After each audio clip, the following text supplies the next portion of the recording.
पर्वत ते आळंदी ही आज 31 वर्षाची परंपरा या दिंडीची या सावरगावकरांनी सांभाळलेली आहे आणि या ठिकाणी मोठ्या संख्येने भाविक भक्त येतात आणि खऱ्या अर्थाने आपली सेवा आपली भक्ती चांगल्या पद्धतीने या ठिकाणी करत असतात. जाताना त्यांना या ठिकाणी अन्नदान करणं, त्यांच्या आशीर्वाद घेणं, त्यांच्या शुभेच्छा घेणं हे आपल्या सर्वांचं कर्तव्य आहे. या कार्यक्रमाला वास्तविक मी आता पुण्यातून आली, परंतु सारखा आग्रह माऊलींचा होता काल की ताई काही झालं तरी तुम्ही आलंच पाहिजे. मी त्यांना सांगितलं की निश्चितपणाने मुरली यांनी मीटिंग लावलेली, त्या ठिकाणी पक्षाची मीटिंग, निवडणुका आल्या आहेत, जसं आमच्या शरद भाऊ साहेबांनी सांगितलं निवडणुका होऊ घातल्यात आणि नगर परिषद असेल, पंचायत समिती, जिल्हा परिषद या सगळ्या निवडणुकांच्या कार्यकाळामध्ये या ठिकाणी आपलं येणं, आपलं स्वागत करणं आमच्या सर्वांचं कर्तव्य आहे.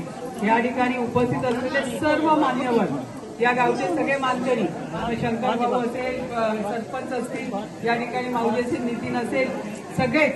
आणि खऱ्या अर्थाने या ठिकाणी जेव्हा कार्यक्रम होतो, या विठ्ठल रुक्माईच्या मंदिरात जेव्हा कार्यक्रम होतो, त्या कृष्ण मंदिरात कार्यक्रम होतो, तर तिकडे राम मंदिर आणि इकडे कृष्ण मंदिर दोन्ही ठिकाणी इतकी प्रचंड गर्दी असते.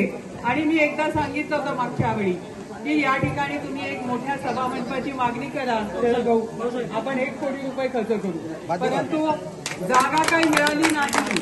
मला जागा मिळवून पाहिजे, तुम्ही जागा दिलीत तर मी काम करणार आहे. त्याच्यामुळे या ठिकाणी ग्रामपंचायतीचं काम एवढं होत आहे, एवढं मोठं आरोग्य केंद्राचं काम आहे, तर हे करण्यासाठी सुद्धा आपल्या सर्व येणाऱ्या भाविक भक्तांना चांगली व्यवस्था देता यावी, याच्यासाठी आपण तो प्रयत्न करावा.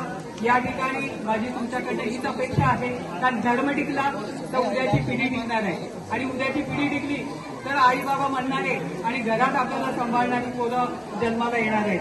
त्यामुळे या ठिकाणी आपण सर्वांनी आम्हाला बोलवलं. माझ्या समवेत संतोष नाना खैरे, रोहित भैया परदेशी, या ठिकाणी असणारा आमचा विजय नवले, सगळेच आलेले माझ्याबरोबर. पुढच्याही कार्यक्रमाला जायचं आहे. आपण बोलावलं, सत्कार केला, सन्मान केला, मी आपल्या सर्वांची ऋणी आहे. या ठिकाणी पुन्हा एकदा देवाजवळ गावाने करते की सगळ्यांना थंडी खूप सुटलेली आहे, प्रचंड थंडी आहे, जितकं पाऊस झालाय तितकीच थंडी पडणार आहे. स्वतःची काळजी घ्या. इथे आरोग्य केंद्र पण शेजारी आहे, काही लागलंच तर नक्की मला सांगा. आणि सरपंच, त्यांचे सर्व सहकारी, शंकर भाऊ, सगळेच काळजी घेणारी लोक आहेत. कमी पडलं तर मी उभी आहे, एवढं आपल्याला सांगू इच्छिते. पुन्हा एकदा आपल्या सर्वांचे आभार मानते, ऋण व्यक्त करते आणि माझ्या शब्दांना विराम देते. जय हिंद, जय महाराष्ट्र, जय श्रीराम.